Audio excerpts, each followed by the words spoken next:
Camille, então, transplante é um tema bastante interessante e que depende de uma infraestrutura muito grande para ser realizada, né? E Porto Alegre tem já essa possibilidade através de... Tem até um hospital para transplantes ali, que é o Dom Vicente Scherer, né, na Santa Casa, e tem o grupo do Hospital de Clínicas, né? Claro que eu sempre estive mais ligado à questão do transplante na área do coração, pela minha especialidade, lá dentro do Instituto de Cardiologia do Rio Grande do Sul. Mas dentro do Hospital de Clínicas, dentro das diversas especialidades, a tua de gastropediatria tem um destaque. Como é que ocorre isso? Como é que funciona esse serviço de transplante hepático para Porto Alegre e o estado do Rio Grande do Sul? Então, assim, basicamente, a formação no Hospital de Clínicas, ela tem esse ponto bem influente, assim, porque é um grupo que já fez mais de 100 transplantes hepáticos infantis, né?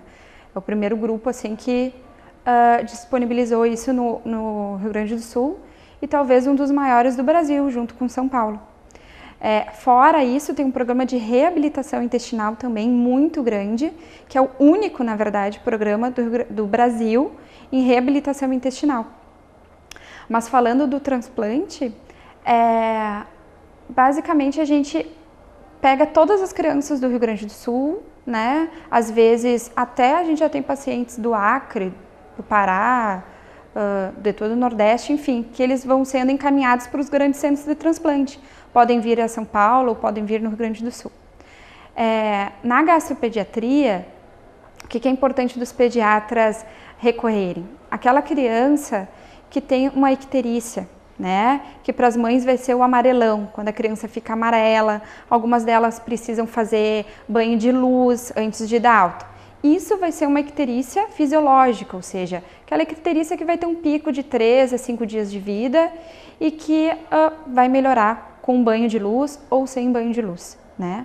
Naquela criança que o amarelão persiste por mais de 14 dias, já é indicado a procurar um posto de saúde ou seu pediatra para coletar o exame de bilirrubina, né? Naquele paciente que amamenta, só amamenta no peito, só recebe leite materno, poderia talvez esperar até 21 semanas, se aquele amarelão continua, se a icterícia continua, para fazer o exame. Por quê?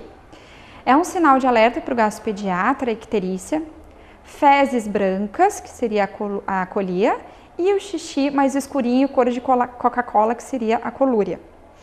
Porque nos chama atenção para uma doença que se chama atrisia de via biliar, que é onde o paciente não drena a bile, né? Acaba obstruindo, digamos assim, a passagem da bile e acaba que as fezes vão ficar sem a coloração escura. Essa doença tem que ter um diagnóstico até os 2 meses de vida, porque ela é uma doença de tratamento cirúrgico, né? Aí que a gente vai entrar com o transplante, né? A maior parte dos pacientes de transplante do Hospital de Clínicas vai ser por atrisia de via biliar. E muitos desses pacientes podem chegar tarde, porque a gente vai fazer primeiro, até os 2 meses de idade, do primeiro mês ao 2º mês de vida, uma avaliação, e eles podem partir para uma cirurgia de Kasai, que é uma cirurgia para tentar reinstituir o fluxo da via biliar. Se isso não deu certo, ou com 2, 3, 4, 5 anos, mais tarde ele vai acabar passando por um transplante hepático. Só que a gente vê muitos casos dos pacientes que, a mãe não se deu por conta, o pediatra encaminhou tarde, achou que ia passar e não passou a icterícia e chega num ponto que o fígado está cirrótico e não dá mais para fazer a cirurgia de Kasai, tem que ir direto para o transplante hepático. O transplante hepático funciona de 2 formas lá no Hospital de Clínicas. Ou vai ser o que a maioria das pessoas conhece, que é um doador cadáver, né, por uma oferta nacional de transplante de órgãos para transplante, que a maioria das pessoas sabe, que é aquela comunicação. No caso da pediatria não existe, né, aquela comunicação dos pacientes que são doadores, mas um fígado de uma criança com 15, 16, 18 anos pode ser doada por uma criança, então isso é importante que os pais já conversem com seus filhos sobre isso, sobre o que é um transplante, enfim. porque no Brasil não existe uma legislação para eu sou o doador, né? Tu tem que comunicar à família que tu é um doador. E mesmo assim, quando entra em morte cefálica, recebe o diagnóstico de que pode ser um doador de órgãos, é a família que vai optar se pode doar ou não. Então existe essa possibilidade. A segunda possibilidade é a doação intervivos. Então qual é o benefício da doação intervivos? Eu tenho um bebê de 3 meses, 4 meses, tem atresia, o fígado dele evoluiu muito ruim, rapidamente, e eu tenho uma mãe que pode doar, tenho um pai que pode doar, um irmão que pode doar. Então, esse avaliador, esse doador, na verdade, tem que ser aparentado. Existe uma legislação para transplante intervivos. Vai ser avaliado nutrição, anatomia, peso, estatura, se alguém da família tem condições de ser um doador, né? Qual é o melhor benefício disso tudo? Obviamente, os pacientes não precisarem ficar tanto em lista de transplante, né? Porque tem a chance do doador intervivo. O tempo do transplante. Agora meu paciente está bem, ele pode fazer o transplante. Mas daqui a um momento, quando chegar o órgão, ele não está bem. Então, ele perdeu o tempo de fazer o transplante. Aumenta o pool de órgãos, né? Porque acaba que algumas crianças têm a chance de fazer intervivos, outras não têm. Quem pode fazer o transplante hepático?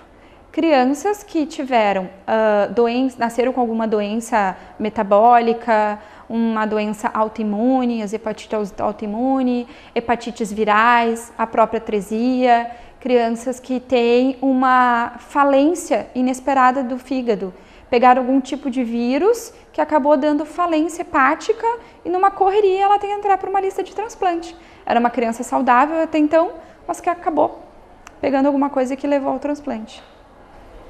É assim que funciona. Muito bem, Camille. Nós estamos chegando ao final de mais um programa, Conversando com o Cardiologista. Hoje falando sobre pediatria, gastropediatria e até áreas bastante especializadas como o transplante hepático.